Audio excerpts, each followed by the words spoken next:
दुश्मन को जान कहते हैं, मोहब्बत की इस मिट्टी को हिंदुस्तान कहते हैं, मोहब्बत की इस मिट्टी को हिंदुस्तान कहते हैं।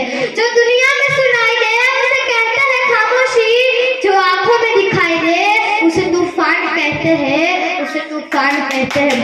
जो ये दीवार का सुराग है ना साहब, चाइना, अमेरिका, पाकिस्तान साजिशों का हिस्सा है, मगर हम इसे अपने घर का रोशनदान कहते हैं, मगर हम इसे अपने घर का रोशनदान कहते हैं। यही उपस्थित ग्रामजनों तथा वालियों ने मेरा नमस्कार। मैं नवयुवक देश प्रेम और राष्ट्र में उपलक्ष्य पर अपने कुछ विचार साझा करना चाहूंगी। आजादी, आजादी का असली मतलब वही समझ सकता है जिसने कभी गुलामी की हो। हम तो सौभाग्यशाली है कि हमने स्वतंत्र भारत में जन्म लिया, जिन तो आजादी की लो 1857 में जल चुकी थी, जो असल बनकर 1846 में हमारे देश को आजाद कराई। प्राचीन, मध्यकालीन और वर्तमान भारत के उदाहरणों से मैं स्पष्ट करना चाहूंगी कि जब हम सिरुमियों के फेरे में फंस गए थे तो रंगदा बसंती झोला पर टोलों के टोलों उमटाते थे और उसके वंदे मातरम के नारों से खून में आने वाला 5 डिग्री का तूफान अंग्रेज शासकों के जोड़ों में तूफान ला देता था।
और एक जना राष्ट्र प्रेम हूँ। नहीं ये सरकार मेरी है न रब मेरा है, नहीं ये सरकार मेरी है न रब मेरा है, न ये बड़ा सलाम मेरा है। बस इतनी बात का गुरु है मुझे कि मैं ये भारत की हूँ और ये भारत मेरा है, मैं ये भारत की हूँ और ये भारत मेरा है। परंतु एक विचार के बारे समाज में मुझे नजर आती है और कहा जाता है कि दुनिया का सबसे बड़ा लोकतंत्र है। चाहे हिंदू पैदा होते हैं, मुस्लिम से और ईसाई पैदा होते हैं, लेकिन बदकिस्मत ये है कि इंसान पैदा नहीं होते।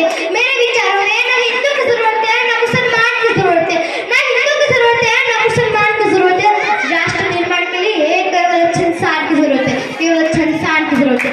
जरा सोच के देखिए, ये पेड़ पौधे शाखा ने भी परेशान हो जाए अगर परिंदे भी हिंदू और मुसलमान हो जाए, अगर परिंदे भी हिंदू और मुसलमान हो जाए। परंतु एक शैक्षिक बीमारी हमारे समाज में मुझे नजर आती है और बड़ा आश्चर्य की बात है कि जिस देश ने पूरी दुनिया को तक्षशिला और नालंदा देकर विश्वविद्यालय की बुनियाद रखी, आज सर्वश्रेष्ठ विश्वविद्यालय को एक विश्वविद्यालय खड़ा नहीं हो पाता।